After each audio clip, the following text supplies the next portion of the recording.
नमस्कार दोस्तों, आज आप लोगों के लिए मैं बताना चाहूँगा कि मेरे पास बहुत सारे डॉक्यूमेंट्स रखे हैं। तो बच्चों का कमेंट था कि सर डॉक्यूमेंट्स को पहले तो हम चेक कैसे करें। दूसरा कमेंट है कि सर हम इन डॉक्यूमेंट्स को क्या क्या लेकर जाना है एसएससी जीडी के मेडिकल के लिए। तो सबसे पहले हम डॉक्यूमेंट्स की भी बात करेंगे, मतलब मेडिकल अलग होगा, लेकिन आपको जब डॉक्यूमेंट्स वेरिफिकेशन के लिए बुलाएंगे तो हमारे पास कौन कौन से डॉक्यूमेंट्स होना चाहिए।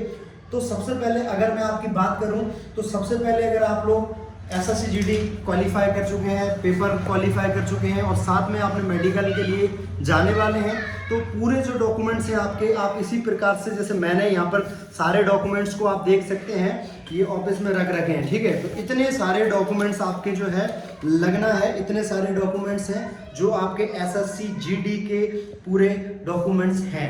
तो इन डॉक्यूमेंट्स में कैसे चेक करेंगे। सबसे बड़ी बात है, क्या सर डॉक्यूमेंट्स में बच्चे बाहर हो जाते हैं? बिल्कुल, मेरे हाथ में ये रामबाण है, अगर इसमें अगर कुछ गलतियां होती हैं, इसके अंदर अगर कुछ गलती होती है तो समझ लीजिए कि आपको एसएससी जीडी के डॉक्यूमेंट्स वेरिफिकेशन में बाहर कर दिया जाएगा। तो सर हम ये जानना चाहते हैं कि इन डॉक्यूमेंट्स को हम घर पे बैठकर कैसे चेक करें। तो सबसे पहले जो हम चेक करने वाले हैं वो हमें इसमें चाहिए रहेगा 10वीं की मार्कशीट। तो मैंने पहले 10वीं की मार्कशीट को सामने रखा, इसके बाद में मैंने पास में रखा अपना एडमिट कार्ड, दोनों चीज़ों को रखा। इसके बाद में मैंने रखा अपना जिससे मैंने फॉर्म भरा है वो चीज़। ठीक है, जैसे इससे क्या होता है कि सर ये ही आप नए डॉक्यूमेंट्स में पहली बार यूट्यूब पे देख रहे हैं कि जिससे फॉर्म भरा है उसी को क्यों लेके आए हो आज आप डाउनलोड करके। तो ये इसलिए लेकर आया हूँ कि जब हम अपने डॉक्यूमेंट्स को चेक करेंगे तो सबसे पहले हम आधार कार्ड को उठाते हैं। आधार कार्ड को जैसे उठाया तो उसके अंदर हम लोगों ने देखा, जैसे मैं अपना ही बता के चलता हूँ आप लोगों को कि जैसे मेरा नाम गौरव यादव है, तो मेरे गौरव में मैं अपनी मार्कशीट में GAURAV लिखता हूँ। लेकिन हुआ क्या कि मेरा जो एडमिट कार्ड था, मतलब मैंने मेरी 10वीं की मार्कशीट में लिखा है GAURAV, मेरी 12वीं की मार्कशीट में GAURAV लिखा है, लेकिन मेरी पहचान पत्र में GAURAV लिखा है। लेकिन जो भैया ने मेरा फॉर्म भरा है उन्होंने उसमें GOURAV लिख दिया है, तो भी चल जाएगा। ठीक है, अगर ये गलती तो यहाँ हो गई। लेकिन सबसे बड़ी समस्या क्या हुई कि मैं रहने वाला, मेरी बात फिर से सुनेंगे, मैं डिस्ट्रिक्ट गुना का रहने वाला हूँ। ठीक है, लेकिन मैं चूंकि यहाँ जिले के अंदर रहता हूँ तो सबको ऐसा लगता है कि शायद मैं राजगढ़ जिले का रहने वाला हूँ। तो सबको यही पता था कि मैं राजगढ़ जिले का रहने वाला हूँ, लेकिन मैं था कहाँ का? गुना जिले का निवासी। मैं फॉर्म भरने के लिए गया दुकान पे, तो जैसे ही फॉर्म भरा तो उसको लगा कि ये सर जो है राजगढ़ जिले के रहने वाले। तो उसने क्या करा कि उस टाइम पे मेरा जो डॉक्यूमेंट्स था उस समय उसने इसमें क्या भर दिया? राजगढ़ जिला भर दिया। और मैंने अभी तक पूरा डॉक्यूमेंट चेक नहीं करा था। जब आपके डॉक्यूमेंट चेक होंगे, अगर आपके इसमें राजगढ़ जिला नहीं पाया गया, ठीक है, आप गुना जिले के हो, आपके डॉक्यूमेंट सारे गुना जिले के हैं, लेकिन जो भैया जो फार्म भरते हैं उनको पता था कि मैं राजगढ़ जिले का हूँ, लेकिन मेरे डॉक्यूमेंट्स तो गुना जिले के थे। एक चीज तो यहाँ पर मुझे क्या हो जाएगी? दिक्कत हो जाएगी। तो इसलिए आपको इन सबको चेक करना है। प्लस में साथ में आपको इन चीजों को साथ में रख के आपको देखना है कि 10वीं की जो मार्कशीट है, क्या इसमें मेरा नाम सही लिखा है, पापा का नाम सही लिखा है। अब इसमें पापा के नाम में दिक्कत कहाँ आती है कि 10वीं की मार्कशीट में आपके पापा का नाम पूरा सही लिखा होना चाहिए।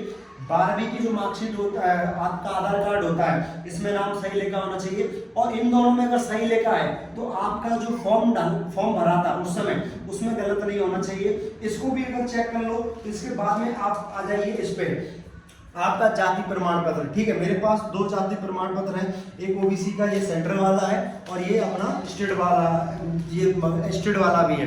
तो मेरे पास दोनों डॉक्यूमेंट्स हैं। मेरे पुराने जो डॉक्यूमेंट्स हैं इसमें क्या चीज़ को चेक करना? मम्मी का नाम, या मम्मी का नाम अगर आपका सही लिखा है, हिंदी में भी सही होना चाहिए, इंग्लिश में भी सही होना चाहिए। इसके बाद में सेंट्रल में देखेंगे तो इसमें भी पूरा सेम, पापा का नाम बिल्कुल इसमें सही है, ऐसा ही इसमें सही होना चाहिए। और साथ में आप जो जिस जगह के मूल्यवासी हैं उस जगह की स्पेलिंग सही होना चाहिए। जैसे आधार कार्ड में सही है, 10वीं की मार्कशीट में सही है, फॉर्म डाला वहाँ भी सही है, लेकिन आपकी कहाँ पे गलती हो रही है? इन डॉक्यूमेंट्स में। तो इनको भी आप जो है चेंज करवा लें, सुधरवा लें। और ये डॉक्यूमेंट्स हो गए। इसके बाद में हमारे पास स्थानीय मूल्यवासी है, इसमें भी सेम होना चाहिए। आपके पापा का नाम, आपका नाम इसमें है तो आपका भी नाम होना चाहिए, एक ही हो गया। ठीक है, इसके बाद में हम आते हैं यहाँ पर एक ये मेरे पास और है। इसमें याद रखें कहीं पे कोई गलती ना हो कि मान लीजिए आपने फॉर्म डाला है, उसकी डेट ऑफ बर्थ सेम होना चाहिए, ठीक है। तो आपने फॉर्म डाला, इसमें भी सेम डेट ऑफ बर्थ है, आधार कार्ड में भी सेम डेट ऑफ बर्थ है, 10वीं की मार्कशीट में सेम डेट ऑफ बर्थ है। इसके बाद में आपको ये एडमिट कार्ड आया, इसमें भी सेम डेट ऑफ बर्थ है, फॉर्म डाला इसमें भी सेम है। और इसके बाद में आपको एक सर्टिफिकेट और मिला होगा कि जब आप एसएससी जीडी पास कर लेते तब आपको ऐसा दिया होगा। देखिए 185 सेंटीमीटर हाइट है, इसमें दे रखा है इन्होंने, क्वालिफाई हूँ 80 से 85, चेस्ट मेरा क्वालिफाई है। इसमें जैसे नाम लिखा है राजेश मीना, तो राजेश मीना में अगर एस है पीछे तो राजेश मीना में सभी में एस होना चाहिए। और राजेश मीना का अगर शक्कर का साल है लास्ट में तो सारे डॉक्यूमेंट्स में शक्कर का साल होना चाहिए। इस चीज़ को ध्यान में रखते हुए मेरे पास ये सारे डॉक्यूमेंट्स हैं। जब भी आप मेडिकल के लिए जाएं तो सर इनको कैसे हमको व्यवस्थित रखना है, तो व्यवस्थित रखने का हम ऐसा भी कर सकते हैं। ये हो गया जिससे आपने फॉर्म डाला है, ये हो गया आपका एडमिट कार्ड जिसको आपको पेपर वहाँ पे फिजिकल के लिए गए थे। इसके बाद में ये हो गई आपकी 10वीं की मार्कशीट, ठीक है। इसके बाद में हो गया ये आपकी 12वीं की मार्कशीट, ठीक है। इसके पीछे लगा देंगे आधार कार्ड, ये आधार कार्ड भी लगा दिया। अब क्या लगा है सर, इसमें लगा देंगे सबसे जो इम्पोर्टेंट होता है सेंट्रल का जाति प्रमाण पत्र, स्टेट का या सेंट्रल का जो भी लगता है, तो उसके लिए डॉक्यूमेंट्स लगा दिया हमने। ये आपका यहाँ पर ये लगा दिया, ठीक है। इसके बाद में आपने लगा दिया स्थानीय मूल निवासी, ये स्थानीय मूल निवासी लगा दिया, ठीक है। और ये स्थानीय मूल निवासी हमने ये लगा दिए, ठीक। इसके बाद में हमने इसी में क्या लगा दिया, ये जो कैंडिडेट पास हुआ है उसकी ये पीछे ये लगा दी। और अगर आपके पास में साथ में वोटर कार्ड है तो वोटर कार्ड लगा सकते हैं, तो मेरे पास वोटर कार्ड उपलब्ध था तो वोटर कार्ड लगा दिया। अगर आपके पास पैन कार्ड है तो पैन कार्ड लगा दें, और अगर ड्राइविंग लाइसेंस है तो ये भी लगा दें। लेकिन एक बात ध्यान रखें, सारे डॉक्यूमेंट सही होने के बाद कहीं ऐसा ना हो कि आपके पहचान पत्र में आपकी कुछ गलतियां हों, इसको ध्यान में रखना है। दूसरा डॉक्यूमेंट्स है आपका ड्राइविंग लाइसेंस, ऐसा ना हो कि इन दोनों में गलत हो बाकी सब में सही हो, इसलिए इनको ना भी लगाएं तो भी चलेगा, ठीक। इनके बाद इसी में लगेगा रोजगार पंजीयन, इसका भी ध्यान रखेंगे। एक डॉक्यूमेंट्स इसमें और भी कम है जिसको हम बोल देंगे करेक्टर सर्टिफिकेट। सर ये कहाँ से बनेगा, ये आपके थाने का बनेगा। थाने में कैसे बनेगा, आपको स्वयं जाना पड़ेगा, जो फॉर्म नंबर सेट सी होता है ऐसा रहता है, उस फॉर्म को लेके जाएंगे और वहाँ पे आप भरवाएंगे, भर के सीधा आपको सील साइन लग जाएगी और आपका वो डॉक्यूमेंट्स भी क्लियर हो जाएगा। तो ये डॉक्यूमेंट्स थे जिनका आपको ध्यान में रखना है। मैं इसलिए ये डॉक्यूमेंट्स बता रहा हूँ क्योंकि अगर इनमें कोई भी दिक्कत होती तो इनको टोटल पूरे के पूरे डॉक्यूमेंट्स सुधारवा लीजिए।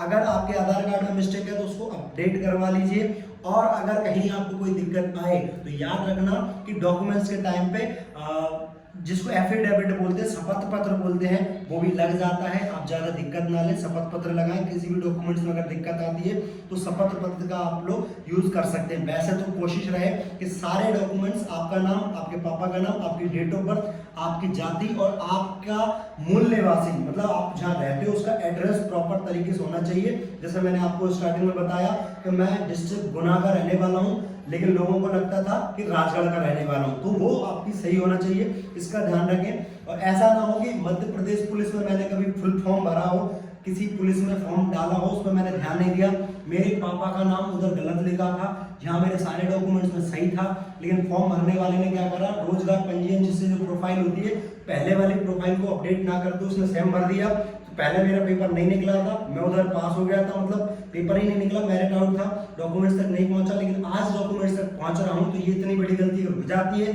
शपथ पत्र लगा सकते हैं, अगर वैलिड है तो ये आपका मान्य जरूर होगा।